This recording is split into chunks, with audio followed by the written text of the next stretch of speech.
One of my lowest points as a parent came one morning a few summers ago when I was dropping off my sons at day camp. We pulled into the busy parking lot to the usual scene of kids and counselors and parents milling about, music blaring in from somewhere, setting a fun summer vibe. My youngest, who was 5 at the time, went in without issue. "Bye, Mama. Have a great day, sweetheart. Love you." My oldest, who was around 7, was having none of it. And it started with his refusal to get out of his car seat. Now, at the beginning of such scenes with children, you can never be quite sure what hell you're walking into. The kid makes a move, you make a counter, and you slowly start filling in a picture of where all this might be going. But you can never really know. It could blow over in a couple of minutes, or not, nothing like that. And you have no idea, but you have to sign up for that shit anyway. There was no particular reason behind my son's refusal to go into camp that morning, at least none he was giving, so I had very little material to work with. It wasn't the first day or anything. We'd been there a bunch of times before, so his sudden protest was a little strange. I launched in with the kind of initial, gentle, usual prompts, the "why not, sweethearts?" and the "what's up, buddies?" and the "you can tell, mamas."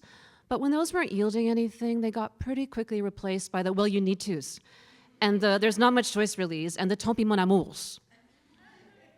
None of it was getting me anywhere.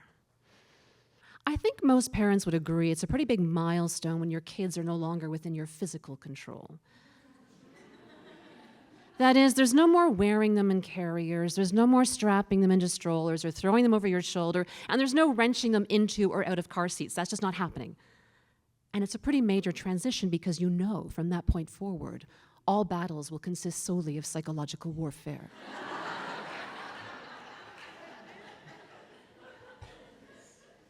So what I decided that I would do is I would get out of the car myself and go sit in a little grassy area about 20 feet away.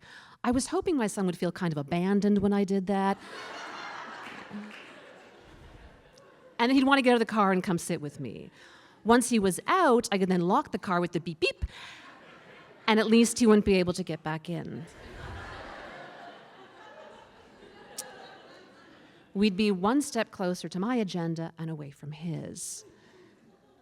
These are the brilliant kinds of ideas that come to you when you have nothing and you know it.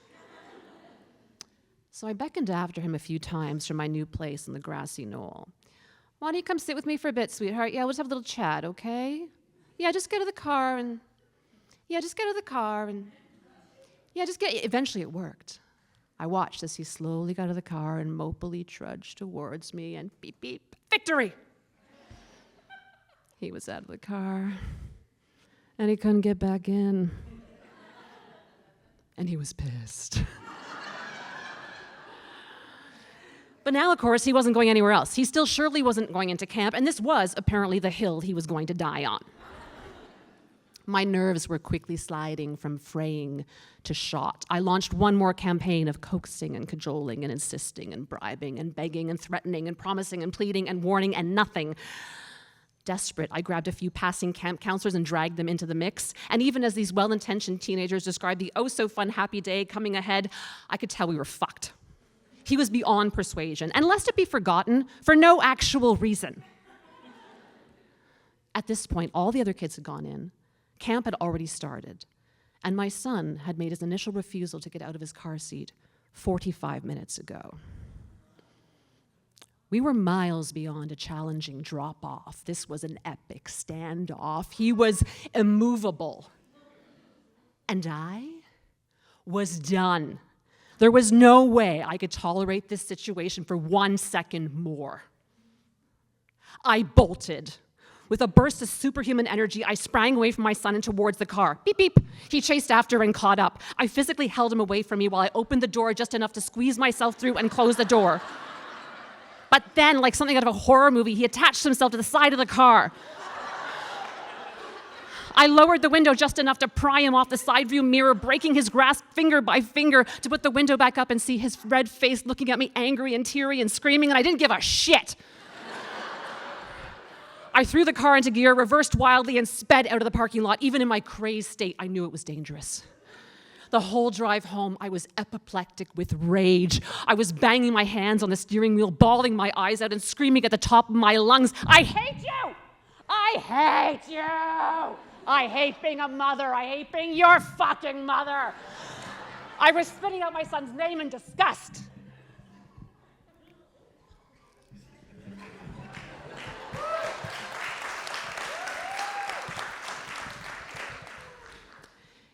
In Buddhism,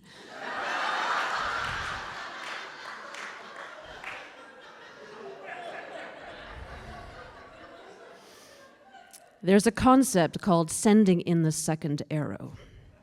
And it refers to our tendency to judge ourselves for our already painful feelings, thus making our own situations worse. So, of course, what followed very quickly to douse the flames of my burning rage was a tsunami of shame and embarrassment. I had physically extricated myself from my own child. I had brutally dumped him on a bunch of random teenagers. And I had recklessly driven out of a busy parking lot. That's what I'd done. And I'd felt totally entitled to. Shit. Once I got home and calmed down a bit, I called the camp to make sure my son was okay, of course, and to apologize. Apparently, he eventually adjusted to spending the day at camp. Oh, how they get it together for strangers. The counselor I spoke to was very kind and understanding. He said they'd seen this kind of thing before, and I was briefly reassured that I wasn't the only batshit crazy parent out there. But he also said he needed to tell me that what I did wasn't okay. And it couldn't happen again. Right. No, of course not. And once again, I am so. Bye.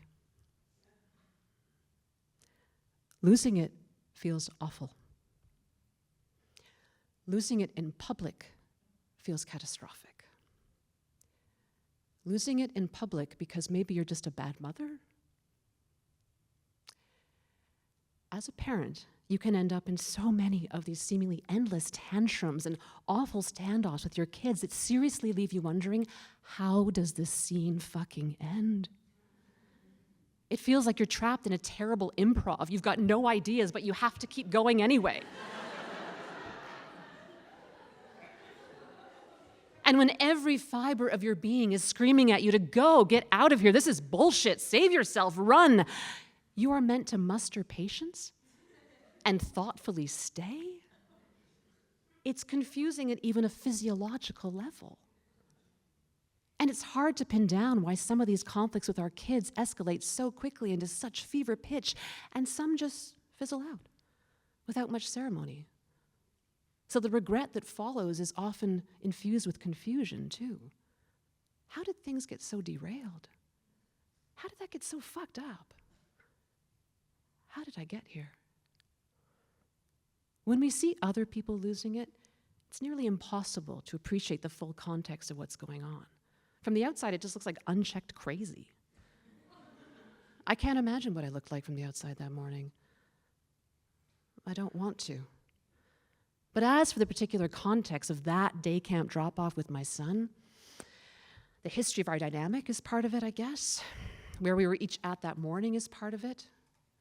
The pandemic and my utter exasperation of it were part of it too.